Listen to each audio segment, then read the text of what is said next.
Every club. Every day. The Global Sports Podcast Network. Hello, everybody, and happy Tuesday. It's me, Will, from Daily Wolves, and I'm on my own today. I'm on my own. Chris didn't fancy joining me for today's recording, but no, I'm just doing a brief sort of tactical analysis of Wolves and where we are right now at this stage in the season, what we can look at sort of changing to hopefully change the tide and start picking up a few points. So first of all, obviously, we're not on a good run of form whatsoever, and we currently sit bottom of the table 5 games in, and there's been signs of quality throughout the first 5 games of this season. There's been signs that we can sort of push on and attack and potentially grind out some results. But I think the most overwhelming thing, which we spoke about on yesterday's episode and every Wolves fan is speaking about, is really just how predictable our games have gone in terms of the lack of game management and how obvious and clear it was that we were going to lose and going to sort of fall apart after being in control of matches and looking so comfortable. So, O'Neill has a lot of work to do ahead of him to try and change that, try and fix that mentality. And a lot of the blame, I think, has to be on himself. At the end of the day, he is the manager. He is the one who gets to make those tactical decisions throughout a game of football and throughout the week. But just before we get into it, as I'm on my own today, it's going to be a bit of a shorter episode than usual. So I'd just like to give you a quick message from Zencastr, which is, do you have a story to tell that the world needs to hear? Have you struggled with reaching new audiences who are engaged with your story? It might be time for you to start a podcast. Let me tell you about a platform that we use here at the Global Sports Podcast Network. Zencastr makes it easy to start a high-quality podcast built for growth from day one. With 4K video recording from your phone and AI editing that automatically removes ums, ahs, your nose, and 22 other speech patterns, Zencastr makes it super easy to start a podcast that sounds great. Ready to tell your story? Check out the link in the show description to learn more about Zencastr. Right, with that being out the way, as I mentioned, we currently sit bottom of the table, and it's really not been a good start. But I think what, for me, at least, is the most sort of concerning point is the fact that we have conceded 14 goals in 5 games. 14 in 5 games. Obviously, a lot of those coming in the Chelsea game. But that's just not good enough. It really doesn't make for pleasant reading, because I said on our episode yesterday, and I've been saying in general to friends and family, that, it feels obvious that our season is going to play out in the same way many of our matches have seemed obvious. I think that we'll stay up, not because of O'Neill's, sort of management qualities, or not thanks to, Fosun's investments, but purely just because there will be 3 teams worse than us. But, looking at the table and looking at the games that have been played so far, we're cutting it fine. We're cutting it very, very, very fine. I mean, I'm looking at the teams around us now. And of course, the league table doesn't really mean much at this stage, but in terms of giving you an idea of things to come, it could be quite useful. So Everton and Southampton, they sit just above us and occupy the relegation spots for now. Only Everton have conceded 14 goals like we have. No other team has had that bad of a start. and that's really concerning. So you look at Everton and Southampton and you think over the course of the season, we should be better than them. We're not showing it. And above that, you've got the likes of Ipswich, which, again, you'd like to think that we can get the better of these sides. And there's an array of teams, really, in the lower half of the league table and the lower half of the league going in from the end of last season.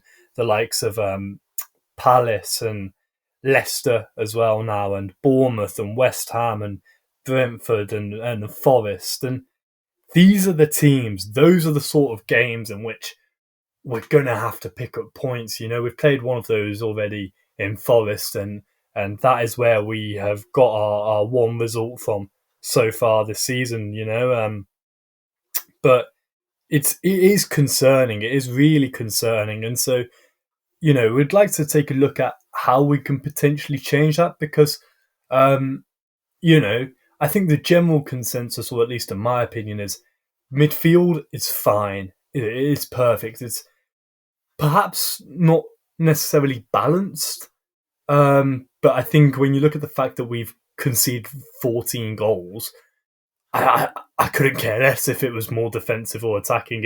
It feels like it has to be more defensive. So, I wouldn't change that as such in terms of those midfield three, that Andre Lamina Gomez trio that has looked strong when they've played together. So it begs the question: what do you change? What would you change? Because something somehow needs to change. That's clear. That's clear for all to see.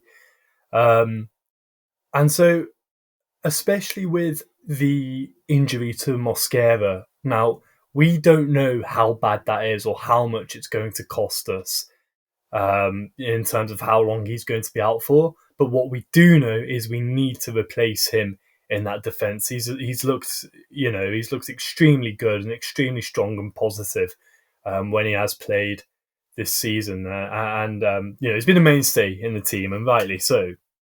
And so the obvious swap is the substitution that we saw against Villa on Saturday, and is to bring in Santi Bueno, who, when we have seen him play, has looked decent. He's looked okay. He's looked competent at least, which does help. But obviously, there's that feeling of a potential lack of ability to play out from the back. When you think of Bueno, when you think of Totti, that's very much the concern with this high line back four, is that, we don't necessarily have the quality to play that way. And so, in my opinion, I don't think it's going to be a popular opinion, but in my opinion, if the results keep going against us, just stick to a back five, put it back to a back five. Obviously, that's going to be difficult right now with Totti carrying an injury as well as Mosquera. If only we'd got some replacements in the summer. Obviously, Bastien Mwepu, I know I've mispronounced that, as I did so often throughout the transfer window. Young kid, could potentially see him play depending on how long Mosquera's out for, which unfortunately looked like it could be for quite a while, which is really, really going to cost us. I can't stress that enough. It's really going to cost us. So, hopefully Totti or Bueno can step up. Obviously, when Totti is fit, that is, step up and fill that void. But even then, I think, if it was up to me, I would look at the league table. I would look at the fact that we need to start grinding out results. And it doesn't matter how they come. If it's a 1-0 home or away, a scrappy win, me personally, I couldn't care less. I really couldn't care less. So long as we get the results, I think that's all that matters. So what I would do is, at least when Totti's back, that is play a back five, shift back to that back five, with Mosquera being out injured, just to shore ourselves up defensively and make sure that we don't concede any more goals, because 14 in 5 games, that's awful. That is awful. It's embarrassing. It really, really, really is. And so that's the only sort of solution I can think of, because I think if you were to play that back five with Ait-Nouri and Semedo as your wing backs, and then that midfield three, and then just a front two of Cunha and Larsson, Larsson holding the ball up and releasing Cunha as much as possible to sort of show a bit of magic and get some goals, which we know he's very, very capable of doing. I think that's going to be our best bet, or at least for now. I don't think it's the way we want to play. I don't think it's the way we should want to play. But I think, in life, you've got to sort of play the cards that you're dealt. We don't have that quality in a back four. We've seen that at the start of the season. That's why Dawson was brought in after not starting the first few games. So I just think we'd be shooting ourselves in the foot if we don't try and put a stop to those goals going in. And I can understand fans not exactly being happy with that, and it being sort of, old-fashioned football in a way, backs against the wall and try and get some goals on the counter and so on. But I just think it might have to be the way we do it. I don't want it to be, but I think it's worth a go considering how poorly we've started. But, there may be some people out there saying that the formation, regardless of the personnel, isn't the issue. It's the game management. And to be honest, that's an argument that I can fully get on board with as well. I mean, you take the first half against Aston Villa, and this has been similar to the Chelsea game, similar to the Newcastle game, as we mentioned on yesterday's episode. But in the first half, we had 60% of the ball, which, okay, that doesn't win you games, but it gives you much more control and, more opportunities to create things and create chances and score goals. And that's obvious with the fact that we had 10 attempts on goal in the first half. 10, with 4 of those being on target. So you look at that, and you look at that attacking dominance, and you think, okay, we should carry that on into the second half. And that's something that Chris and I spoke about yesterday. But we've all mentioned that there was a sort of difference in class between the first and second halves, but I just want to highlight to you just how much of a difference there was. In the second half, we only had 35% of the ball, with Villa taking over 65% of possession. That's more than we had in the first half when we looked so dominant. They had 8 attempts on goal, nearly as good as our 10 in the first half. But what's more shocking is the fact that we had none. We had none. We did not create a shooting opportunity in the whole of the second half. And I just can't wrap my head around it. I don't understand what has been said at half time to create a situation in which we've gone from looking so good and so positive to so defensive and so uncreative and just accepting defeat. I think that's been the worst part of it all. I mean, you look at some of O'Neill's comments in the press conferences talking about us, sort of being against the odds in all the matches that we've played, but we're not.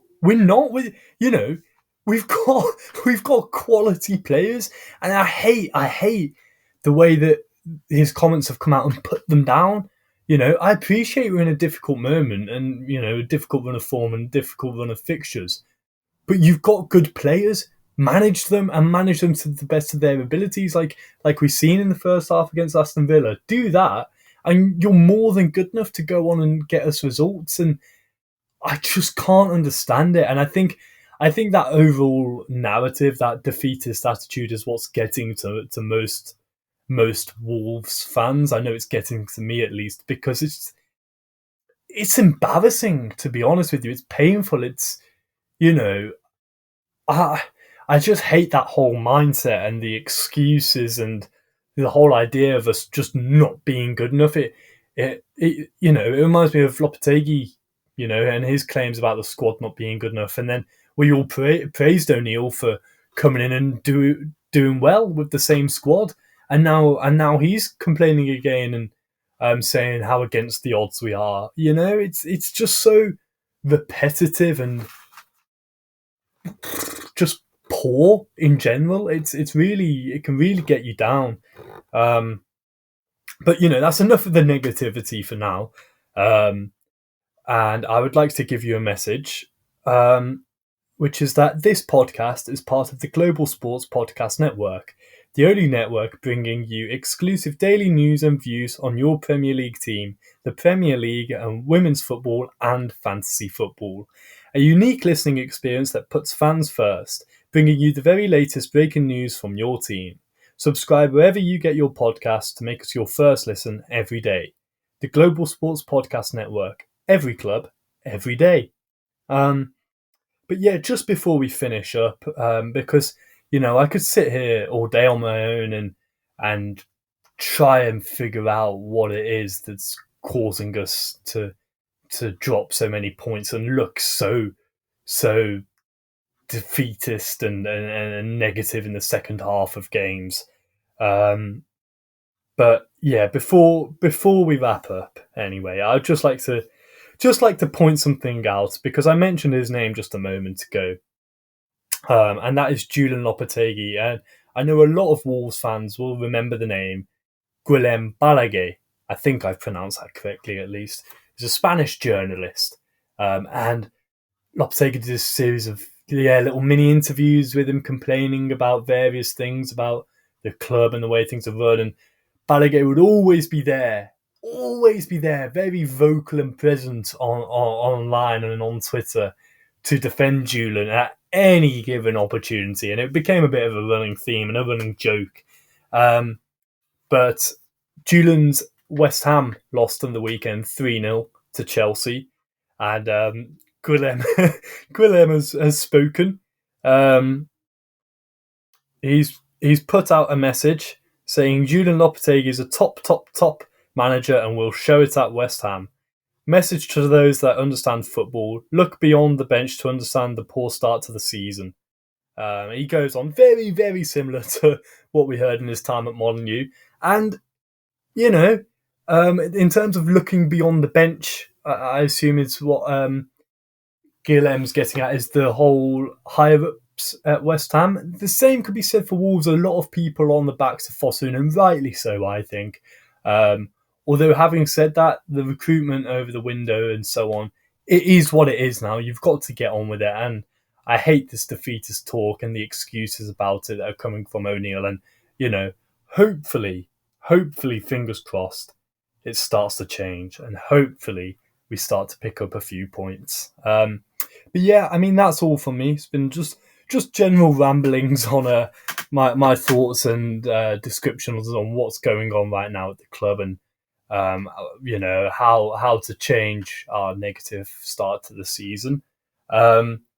We face Liverpool at home coming up this weekend, but you'll hear from us before then at Daily Wolves. And we just hope that this time next week, we've perhaps shockingly managed to scrape a result and get a result against the Scousers.